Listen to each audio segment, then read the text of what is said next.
వస్తున్నాడు అబ్బాయి వస్తున్నాడు.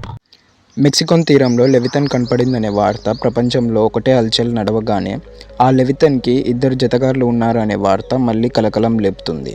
దీని గురించి తెలుసుకోబోయే ముందు hi hello friends, welcome to back BV facts in Telugu. బెహ్మూత్ జింక్ అనే ఒక రెండు భయంకరమైన వార్తలు వచ్చాయి. ఇవి లెవితన్ కంటే భారీ ఆకారంలో కలిగి ఉన్నాయని చెప్తున్నారు. ఇలా కనిపించడం వల్ల యుగాంతం రాబోతుంది అని, ప్రళయం రాకపోతుంది అని ఇలా రకరకాలుగా వినపడుతున్నాయి. అసలు పురాణ జీవులు కథలు ఏంటో తెలుసుకుందాం. చెప్పు, ఏదో ఏదో ఒక్కటి చెప్పు. కొన్ని సంవత్సరాల నాటి యూత్ పురాణాలలో ఈ మూడు జీవులు మూలంగా, అంటే ఈ పరస్పరంగా యుద్ధం చేసుకోవటం వల్ల ప్రపంచం అంతం సమీపిస్తుంది అనే ఒక నమ్మకం ఉండేది. అప్పుడు దేవుడు స్వయంగా వాటిని చంపడానికి దిగి వస్తాడు. అంతే, ఆనాటితో ఈ సృష్టి అంతం అవుతుంది. మొన్న ఓరియన్ ఫిష్ కనిపించగానే ఇదే లెవితన్ అని ప్రజలు అందరూ అడావిడి చేశారు.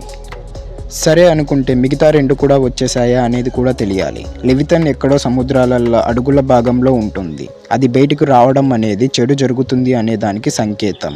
మన యూత్ పురాణాలలో పరిశీలిస్తే సృష్టిలో భగవంతుడు మూడు జీవులని సృష్టించాడు.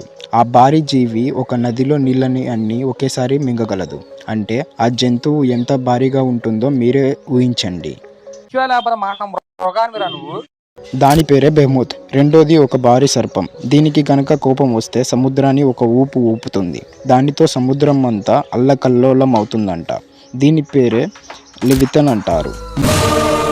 చూడు, ఒకవైపే చూడు, రెండో వైపు చూడాలనుకోకు, తట్టుకోలేవు, మారిపోతావు.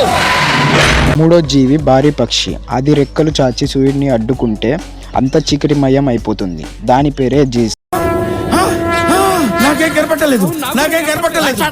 ఈ మూడు పౌరాణిక జీవులను దేవుడు ముందే సృష్టించాడు. ఈ మూడు భూమి నియంత్రించేవి. సముద్రాన్ని ఏ జీవి అయినా ఆక్రమించుకోవాలి అని చూస్తే లెవితన్ దాని భరతం పడుతుంది. ఆకాశాన్ని ఆక్రమించుకోవాలని ఏ జీవి అయినా ప్రయత్నిస్తే గనుక జిగ్ పక్షి అదుపులో పెడుతుంది. ఇక మిగిలినది నేల.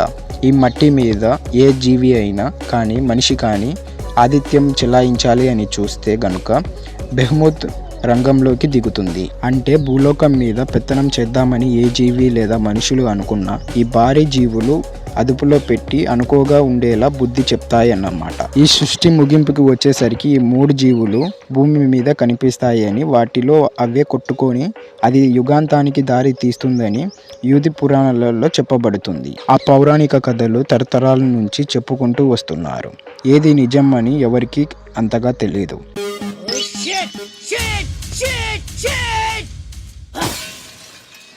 ఈ వీడియో నచ్చితే లైక్ చేసి సబ్స్క్రైబ్ చేయండి ఫ్రెండ్స్.